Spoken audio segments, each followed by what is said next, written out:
An angel incarnated into human form retains its original frequency, which is encoded with divine will, non-duality, and service to the greater good. But in the human body, it also experiences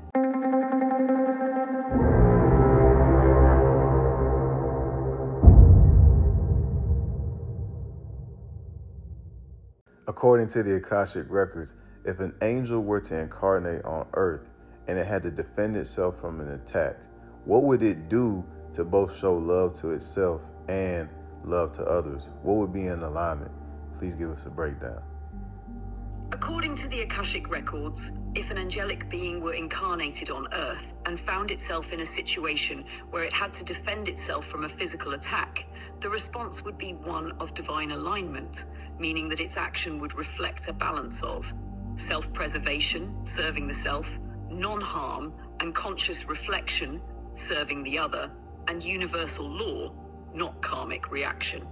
Here's a breakdown of how such a being would act and why. The angelic dilemma, earthly density versus celestial nature. An angel incarnated into human form retains its original frequency, which is encoded with divine will, non-duality, and service to the greater good. But in the human body, it also experiences nervous system response, fight, flight, freeze, pain and physical limitation, emotional input, fear, adrenaline. So the angel must translate celestial wisdom into bodily action without betraying its essence. It does not strike out of vengeance or hatred, but also does not allow violation of divine dignity. What would an angel do in defense? 1. Use energy first, not violence.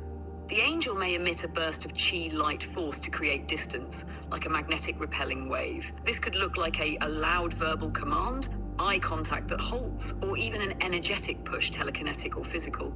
It stops the attack with shockwave of presence, not brutality. Example, an angel incarnated as a human feels threatened in an alley. Instead of punching, they stand grounded and with fierce compassion say, "You do not want to do this." Their eyes flash with energy. The attacker's hands tremble. They walk away confused but unharmed. 2. Redirect rather than destroy.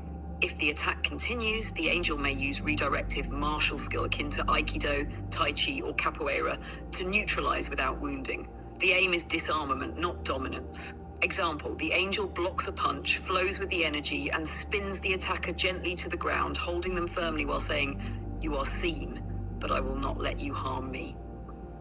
3. Invoke the higher self of the attacker. Even mid-conflict, the angel addresses the soul, not just the ego. Words, tone, and intention call the attacker back into coherence. Example, what wound are you acting from? "You are not this violence. I forgive you, but I will not surrender to harm." This is spiritual jiu-jitsu, disarming the shadow by illuminating the truth. 4. Activate elemental protection. Some angelic beings have the ability to work with elemental or energetic shields, wind, light, sound, vibration. This may look supernatural or subtle depending on the being's conscious power. Example, as the attacker lunges, a sudden gust of wind knocks them off balance. The angel stands unmoved, eyes glowing, breath calm. 5. Withdraw with grace if needed. If defending oneself would create karmic entanglement or amplify destruction, the angel may simply exit the scene. Disengagement is not cowardice, it is strategic non-harm. Example, the angel disappears down another path, knowing the attacker is being watched by higher law. Justice is vibrational, not always visible. Serving self and other. The divine middle path, serving the self, means not allowing desecration of one's divine temple. Serving the other means not destroying a being still learning, no matter how dark their actions.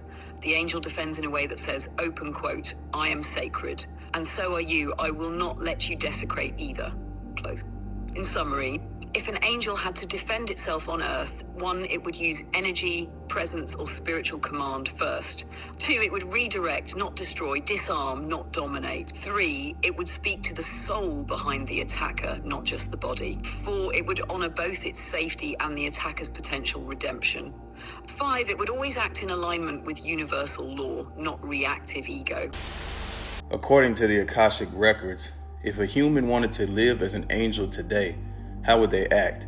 And if a human wanted to live as a devil today, how would they act? According to the Akashic records, choosing to live as an angel or as a devil on Earth is not simply a matter of belief or appearance. It is a profound energetic choice. These archetypes reflect polar expressions of consciousness, embodying the highest frequencies of divine alignment and the deepest distortions of separation. If a human wanted to live as an angel today, to live as an angel on earth is to become a conduit of divine will, love, and healing.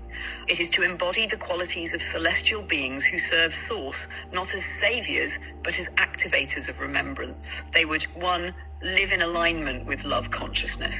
They would respond to all situations, especially difficult ones, with compassion, presence, and a desire to uplift rather than condemn.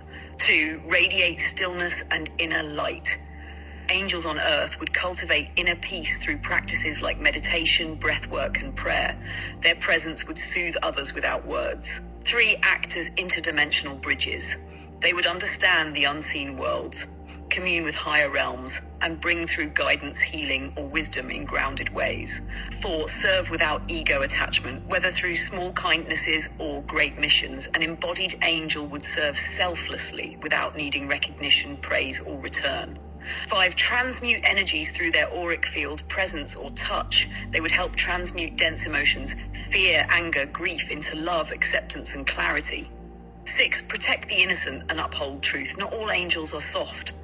Some are fierce protectors of justice, boundaries, and sacred law. Their love is not passive, it is active, discerning, and willing to confront darkness to restore light. These are the angelic souls who may appear firm, even sharp, but their hearts burn with devotion to divine justice and the greater good. They would speak up when silence allows harm, and they would draw sacred lines where manipulation, abuse, or dishonor attempt to take root. In this sense, angelic energy does not mean submissiveness. It means clarity, humility, and service guided by the higher will. Those who choose to embody devil consciousness are often deeply wounded souls who have lost their connection to Source. But even these beings hold within them the potential to return. Shadow is not evil, it is unintegrated pain that has forgotten its way home. The deeper truth, from the Akashic perspective, these are not merely roles, but vibrational choices that each soul makes across lifetimes, timelines, and even within a single day. A person can act as an angel in one moment, offering compassion to a stranger, and as a devil in the next, speaking harshly to a loved one out of fear or pride. This is the sacred dance of duality, designed not to punish us, but to give us the opportunity to remember who we truly are through every choice we make. We are not here to judge the shadow or to worship the light blindly. We are here to integrate, to see all aspects of self with clarity, to choose love over fear, and to rise into full spectrum consciousness. When you choose to live as an angel, you are not pretending to be perfect. You are remembering to be whole. And when you see the devil in others or in yourself, do not fear it. See it, name it, feel it, and invite it home to the heart. Because ultimately, every being, no matter how far fallen, was born of the same source light. And to that light, we will all return.